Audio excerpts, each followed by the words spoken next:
Hey guys, welcome back to the Hez Project. I'm John Ordalaza, and I'm going to be reviewing the first 5 episodes of Superman and Lois. It is a brand new CW show.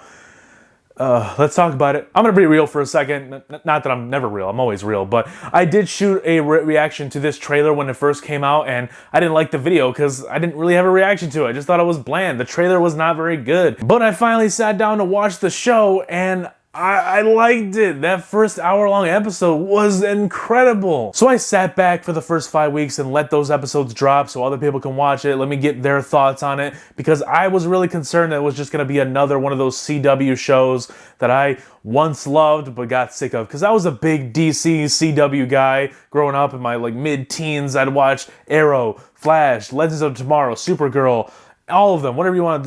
Gotham, I guess that's not really part of the Arrowverse, but it's essentially the same thing. It felt the same. All of the comic book shows that were on network television felt the same at a point. And once I started to notice that all these shows like Arrow and Flash had this similar vibe to them, this flavor of the week, monster of the week vibe to it, I got sick of it real fast, and I was like, oh dude, I'm watching 8 shows that are the same. So I just cut them all off, stuck to my Daredevil on Netflix, because that was doing something different with half the amount of episodes per season. Within the first few minutes of the premiere for this show, I was already hooked. It was trying to do something different. There are still some elements that are very CWE, like the whole Lois aspect of the show, I can tell, is going to have that vibe to it. I don't really care too much about the Lois aspect of the show, and I feel like it's going to be more inclined with the old CW stuff. So we'll see where that goes. Hopefully they can clean it up, tie it nice and neat, because right now, everything she's doing by herself that doesn't have to do with Clark is kind of bland to me.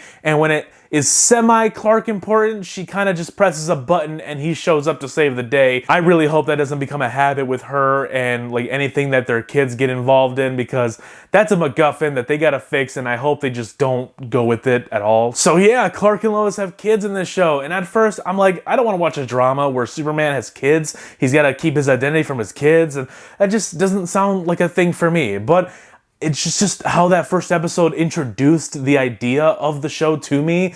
It works. It works. I'm totally on board with it. Spoilers if you haven't seen the very first episode, but yeah, he tells his kids that he's Superman. So now we get to go on with the rest of the show as they know they're going on with the guilt of knowing he's Superman, but they have to keep it a secret or else people come after them. Then you have Lois's father in the show, who's the military man, and he keeps pulling away Superman from the family so that he could do superhero crap, There isn't a whole lot of sci-fi elements that are introduced in these first 5 episodes, but they do try to set up quite a bit of stuff. We got some other Kryptonians, or there's a bunch of kryptonite that's found that could lead to a Kryptonian army. I don't know. It sounds bonkers to me.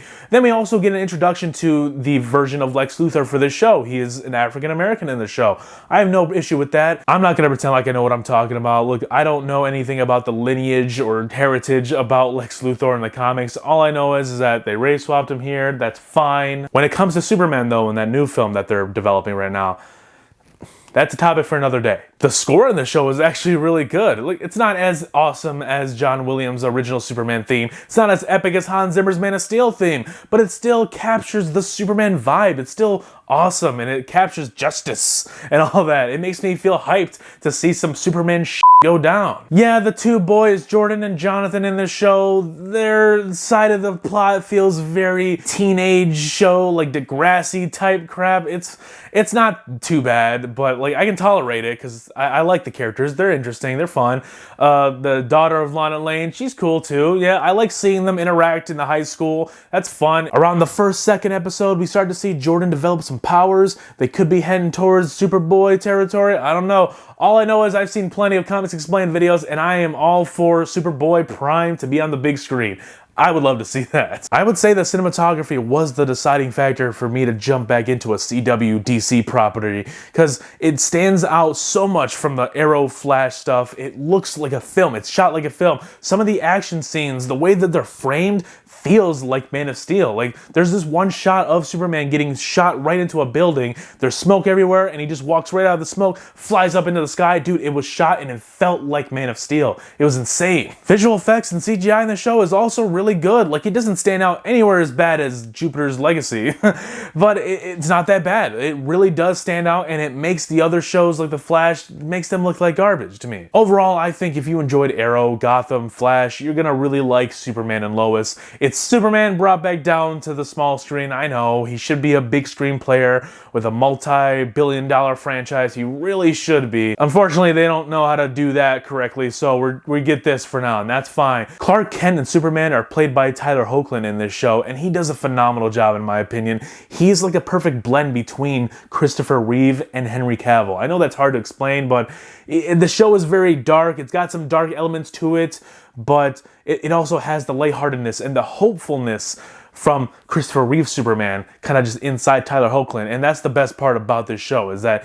it is a nice blend of the two things. And that's what we should have gotten all along with the films. We're just getting it in a show now, which is totally fine because the show is actually not that bad. That is going to be it for my review of the first 5 episodes of Superman and Lois. Let me know down below in the comment section, have you gotten a chance to check out the show yet? Let me know your thoughts down below. Leave a like, subscribe to the channel if you're new, and be sure to stick around, guys, because I'm going to be covering the Conjuring films in the lead up to The Conjuring, The Devil Made Me Do It, or The Conjuring 3, whatever you want to call it.